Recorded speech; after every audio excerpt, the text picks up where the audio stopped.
He sat alone, grass-stained boots still wet from a full day's work, watching the only thing in the world that made him smile. When the final whistle blew, his daughter didn't run to the team or the coach. She ran to him, arms wide, squealing, "Daddy!" loud enough to make hearts twist.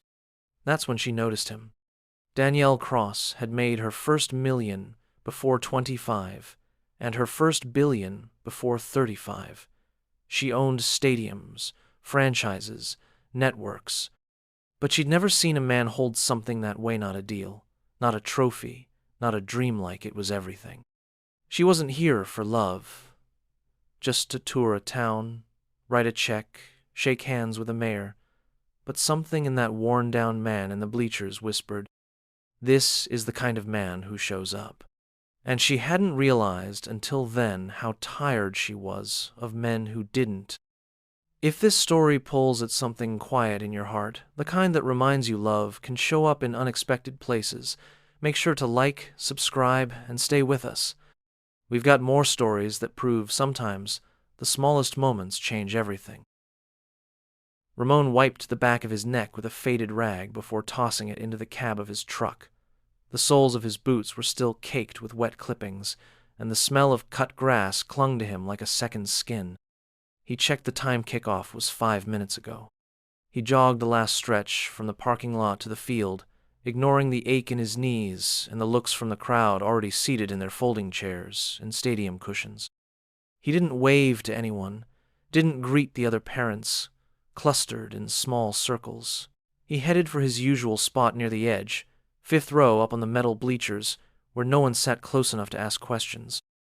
The field was alive with the squeals and calls of girls chasing the ball, jerseys too big, ponytails bouncing.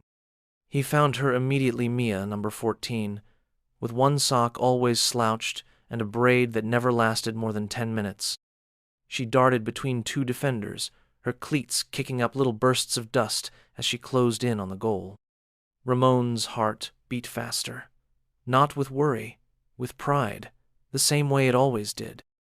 He didn't cheer, he never shouted, but she knew he was there. When Mia's shot sailed in clean, the small cluster of parents erupted. The coach raised his arms. But Mia's eyes went straight to the bleachers, past the mayor's booth, past the loud moms and the snack table. She ran toward him with arms wide and legs pumping, shouting, "Daddy!" before the ref even finished blowing the whistle. Ramon stood, catching her mid-leap, his calloused hands careful on her back. From the sidelines, Danielle Cross adjusted her sunglasses. She hadn't come for scenes like that. But as she watched the little girl wrap around her father's neck and bury her face in his shoulder, she realized something unexpected. That kind of love didn't have to be loud, it just had to show up. And this man, whoever he was, clearly always did. Danielle Cross didn't blend in, even when she tried. The sunglasses were designer, the blazer crisp, the heels subtle, but unmistakably not from anywhere local.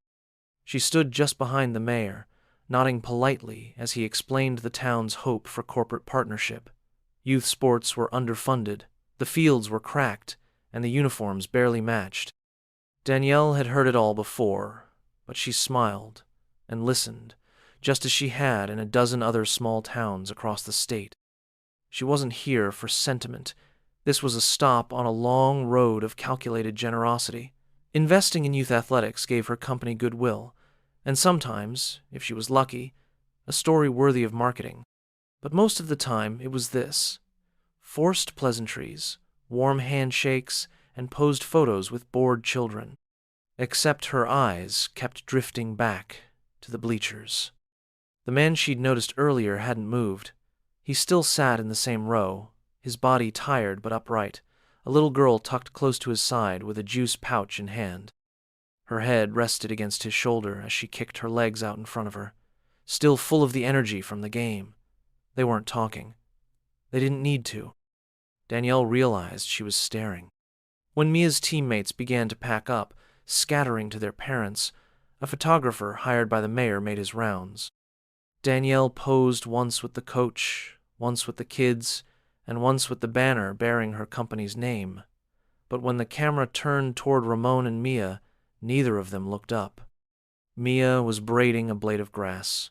Ramon was gently tapping the dirt from her cleats. The photographer moved on. The mayor cleared his throat and gestured toward a makeshift podium, suggesting they head that way for closing remarks. Danielle nodded, but paused. She glanced back once more.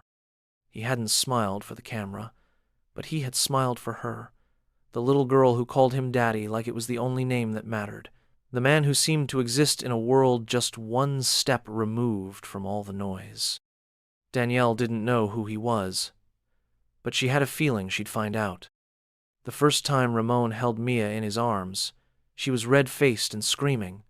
A wisp of black hair stuck to her tiny forehead, and he'd never been more terrified. Not even when his wife's hand went cold in his during the delivery, not even when the machines began beeping and the nurses stopped speaking softly. He left the hospital that night with a newborn in a car seat and a silence so big it swallowed him whole. In the years that followed, Ramon learned to braid hair with fingers built for pruning hedges and laying sod. He packed lunches before sunrise and worked 2 jobs when Mia's daycare raised their rates. He missed sleep, missed meals, missed everything that didn't have her name on it, but he never missed a game. People in town whispered sometimes. They talked about how Ramon used to be someone with a college scholarship in engineering and a future mapped out in blueprints and measurements. But plans had a way of shifting. He sold the drafting table, kept the crib, and never looked back. At the game that afternoon, Danielle lingered longer than planned, listening more than speaking. 2 mothers chatted near her, the kind who wore matching visors and spoke in lowered voices that carried anyway. One of them rolled her eyes toward Ramon's spot on the bleachers. Still wearing those old boots. Wonder if he even owns a second pair. The other smirked. Probably spent his last 20 on gas to get here. Bet he's hoping for a handout from the Cross Foundation. Danielle didn't turn toward them. She didn't frown or correct. She just kept her gaze on the father, brushing grass from his daughter's jersey, the same way someone might polish silver or tuck away fine linen, with a care that didn't ask for thanks. Whatever those women thought they were seeing, they were wrong. Danielle had known men with private jets and weekend homes in 3 time zones, men who wore tailored suits and spoke in numbers. But she couldn't recall a single one of them looking at another human being the way Ramon looked at his daughter. She glanced at the clipboard in her hand, the one the mayor had given her to outline funding tiers and sponsorship options. Then she looked back to the bleachers. Some things money couldn't buy, but they could still change your life when you saw them. The snack line was longer than it should have been for a weekday game. Danielle stood behind 2 teenagers arguing over gummy worms and fruit chews, her heels sinking slightly into the soft earth. The mayor had excused himself to take a call, and the coach had gone to wrangle the remaining players for a group photo. For the first time that afternoon, she was alone. She didn't need anything, but her feet had started walking the moment she saw Ramon head toward the concession tent with Mia at his side. She told herself it was just curiosity. Maybe she wanted to see how the operation ran, how the funds might be used if she chose to sponsor the league. Maybe she just didn't want to stand near the mothers in their matching pink pullovers again. Ramon reached the front and handed Mia a few crumpled bills. Mia stared up at the menu, the kind printed on laminated paper with tape curling at the corners. She whispered something, and he nodded. She chose a blue slushie and a soft pretzel, which he paid for without hesitation, even though the cash in his hand was nearly gone when he took his change. Danielle pretended not to watch, but when he turned, he noticed her standing there. For a second, neither of them said anything. Then he offered a polite nod. "You here with one of the teams?"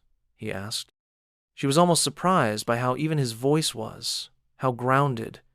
No rush, no performance, just calm attention. "Not exactly," she replied. "I'm visiting, looking into some youth programs." Mia peeked out from behind his side, her mouth already blue from the slushie. "Are you famous?" Danielle laughed. "No, sweetheart. Not the kind of famous that matters." Ramon gave his daughter a gentle nudge, guiding her back toward the bleachers. Well, welcome. Hope the game was worth the trip. It was, Danielle said. It really was. He didn't ask her name, didn't seem to recognize her. That, somehow, was the most refreshing part of all. The sky broke open slowly, without warning. One moment, the sun lingered behind thin clouds, and the next, a sudden gust swept through the field, bringing the kind of summer rain that came fast and without apology. Parents scrambled for umbrellas and folding tents. Children squealed as they ran toward minivans and covered porches near the parking lot. Danielle didn't move. She stood under the awning of the snack tent, watching as Ramon calmly pulled his jacket off and swung it over Mia's shoulders before the first drop even hit. The jacket hung nearly to her knees. She giggled as he lifted her backpack with one hand and held it high like a shield while they walked, heads down, toward the lot. It wasn't flashy.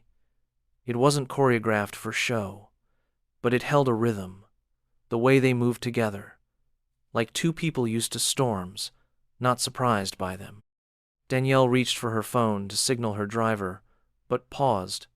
A part of her wanted to call out, offer them a ride, but it felt too soon, too personal. She didn't even know his last name. Instead, she watched as he guided Mia under a large maple tree by the edge of the lot.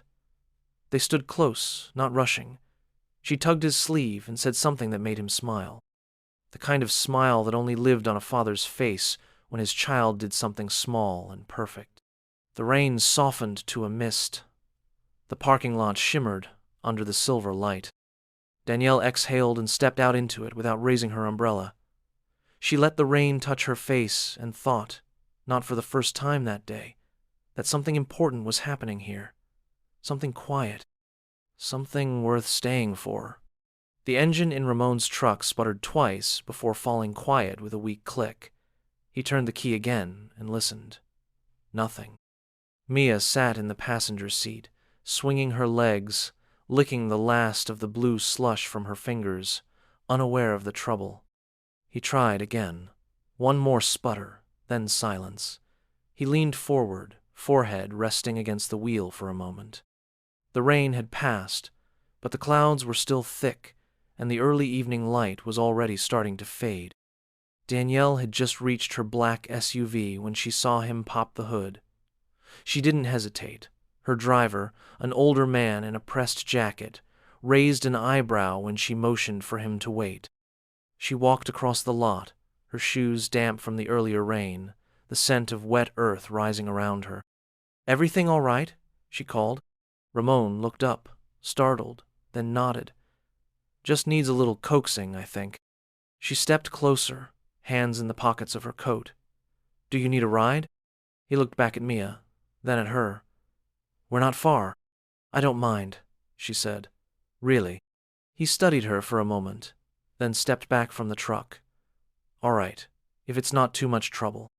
Mia was thrilled. She climbed into the back seat of the SUV like it was a spaceship, wide-eyed and chatty. Danielle buckled herself in, listening to the girl describe every moment of her goal, what snack she wanted next time, and how her dad always tied her cleats the special way. Ramon sat beside her in the passenger seat, quieter, glancing back every so often with a look that softened his whole face. Danielle watched them both from the corner of her eye. The ride wasn't long, just a 10-minute stretch past neighborhoods and slow traffic lights. But it was enough. Enough to feel the warmth from the back seat. Enough to hear the way Ramon said thank you like he truly meant it. Enough to wonder if chance had anything to do with it at all. The diner was quiet, the kind of place with checkered floors and chipped coffee mugs that had been there longer than most of the waitstaff. Danielle hadn't meant to suggest they go out. She had only asked where Mia's school was, and when Ramon mentioned it was around the corner from a diner he liked, she'd offered to stop in for something to eat. Just something quick, she'd said.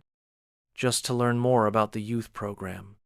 Ramon hesitated before saying yes. Mia had already started listing milkshake flavors. Now, they sat in a booth near the window. Mia drew with a crayon on the back of a placemat, her tongue peeking from the corner of her mouth as she worked on a picture of her goal. Ramon's eyes flicked between his daughter and the window, never resting too long in one place. He looked like a man unused to sitting still. Danielle watched them with quiet interest. She didn't ask about his job or where he lived. She didn't press. She told him about the program, the goals they had for helping fund uniforms and tournament travel. He listened, nodding now and then, but she could tell his mind stayed partly on Mia. "You're doing a good thing," he said at last. "Kids need something to believe in." "They do," she agreed, "but so do the people who raise them." He met her eyes then, just for a second longer than before. Their food came, burgers for both of them, a grilled cheese for Mia. The conversation slowed. It wasn't awkward, just careful, like neither wanted to break whatever thread had started to form between them. When the bill arrived, Danielle reached for it. Ramon did too. Their hands touched. He pulled back with a polite nod, letting her take it. Outside, the air had cooled.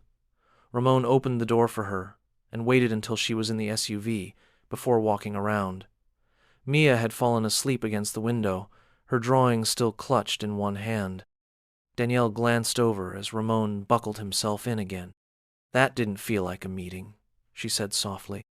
He looked at her, the corner of his mouth lifting. "No," he said. "It didn't." They drove in silence for a few minutes, the kind that didn't press or pull, just stretched easy between them. The streets were darker now, dotted with porch lights and the glow of small storefronts closing for the night. Mia shifted in her sleep, mumbling something as her drawing slipped to the floor. Danielle leaned down, picked it up, and smiled. Mia had drawn a stick-figure girl kicking a ball into a crooked goal, and next to her stood a tall figure with big hands and a smile stretched ear to ear. She handed it to Ramon without a word. He looked at it, then tucked it gently into his jacket pocket. "Do you get much time to yourself?" she asked. Ramon glanced at her, then shook his head. "Not really. Between work and Mia, there's not a lot left. Doesn't that get lonely?" "Sometimes, but she's the kind of company that makes the quiet feel full." Danielle turned to look out the window, the passing streetlights casting soft patterns on her skin. She'd been asked hundreds of questions in her life about revenue, expansion, who she was dating, what designer she wore, but no one ever asked her the kind of question Ramon did next. "What's your day like when you're not visiting towns like this?" She blinked, surprised. "Meetings mostly, decisions, calls, a lot of people asking me what I think." "And do they listen?" "Sometimes." He nodded, thoughtful. "That sounds like a lot of noise." "It is." He didn't ask what her net worth was. He didn't ask why someone like her was riding through town with a man like him. He just looked ahead, watching the road, hands steady on his lap. "I don't need much," he said. "Just a safe place for her, and a little time to watch her grow." Danielle felt something shift. Not something sharp or sudden, but the slow awareness that she had been searching for something she hadn't named. And here was a man who lived without it, and somehow had more. They stopped in front of a small brick apartment building. Ramon unbuckled, turned back to lift Mia into his arms without waking her. She curled against his shoulder like it was her bed. He nodded once more, a thank you that didn't need words, and walked up the steps. Danielle sat there for a long moment, watching until the light clicked on in a second-story window. She didn't turn the key until it did. The next Saturday's game had a different energy. More cars filled the gravel lot. Parents brought folding chairs and coolers. Someone had even set up a speaker playing music before kickoff. Word had spread that a big name had taken interest in the league, and the mayor made sure to remind everyone who they had to thank. Banners had gone up around the field with Danielle's company's name printed across them in bold letters. Danielle arrived quietly, stepping out of a plain SUV instead of her usual car. No press followed her, no entourage. Just her and a paper coffee cup, walking along the edge of the field until she found a spot with a clear view of the goalposts. She scanned the bleachers, but it didn't take long to find them. Ramon sat in the same spot. Mia leaned against him, her shin guards already scuffed before the game began. She stayed where she was at first, watching. When Mia took the field, she glanced over her shoulder. Her eyes swept past the crowd until she found him, and then, just as before, she smiled. But this time, when she scored, it wasn't just her father she pointed to. It was him first, and then Danielle. The little girl's fingers swung wide, and Danielle felt her breath catch. It was nothing, really, a child's gesture, but the warmth it left in her chest stayed there. After the game, as the teams huddled and snacks were passed out, Danielle found herself walking toward them. She wasn't stopped by the mayor or the parents this time. She moved like she belonged. "You were amazing out there," she said to Mia, who beamed up at her, cheeks flushed and hair sticking to her forehead. Ramon gave her a quiet smile. "She wanted to make sure you saw." Danielle crouched beside Mia and brushed a piece of grass from her knee. "I wouldn't have missed it." A woman walking past glanced over, did a double take, and whispered something to her friend. "Is that his wife?" The other shrugged. "I think so. They look right together." Danielle heard it. So did Ramon. Neither of them said anything. They didn't have to. The sun sat low behind the trees, casting long shadows across the field as families packed up and drifted toward the parking lot. Danielle stood beside Ramon, her hands tucked in her coat pockets, watching Mia race through a cluster of teammates with a fruit snack in one hand and a juice box in the other. "She's happy," Danielle said quietly. "She always is after a game," Ramon replied, "especially if she thinks she played well." Danielle hesitated, then turned to face him. "I've been thinking about something." He waited, not pressing. "I came here to support a program, sign some checks, but I think it's more than that now. I want to fund travel, training, better equipment. Not just for the league, but for a few kids who might not get these chances otherwise." Ramon nodded slowly. "That would mean a lot to them." "I also want to take you out," she said, the words careful but steady. "Not as a sponsor, not for press, just as me." A pause followed. Not silence, exactly, but the soft hum of the field emptying and a breeze lifting the edge of her coat. Ramon looked at her, really looked at her. His expression was unreadable for a moment, but not closed off, thoughtful. "Why me?" he asked. "Because you show up," she said. "Because you don't ask for anything. And because I haven't stopped thinking about the way your daughter looks at you. Like she knows she's safe. Like she knows she's loved. That doesn't come from money. That comes from someone who keeps choosing her." He glanced over at Mia, now waving at a friend in the distance. "She's the only thing I've ever done right," he said. Danielle stepped a little closer. "I think you've done more right than you know." He didn't speak again for a moment, then gave a quiet, steady nod. "All right." Her smile was soft, not triumphant, just warm, like something settling into place. Behind them, Mia called out, asking if they could get pancakes before heading home. Ramon turned toward her voice and raised a hand. As Danielle stood beside him, the lights of the field flickered off one by one. The parking lot emptied. The moment stayed.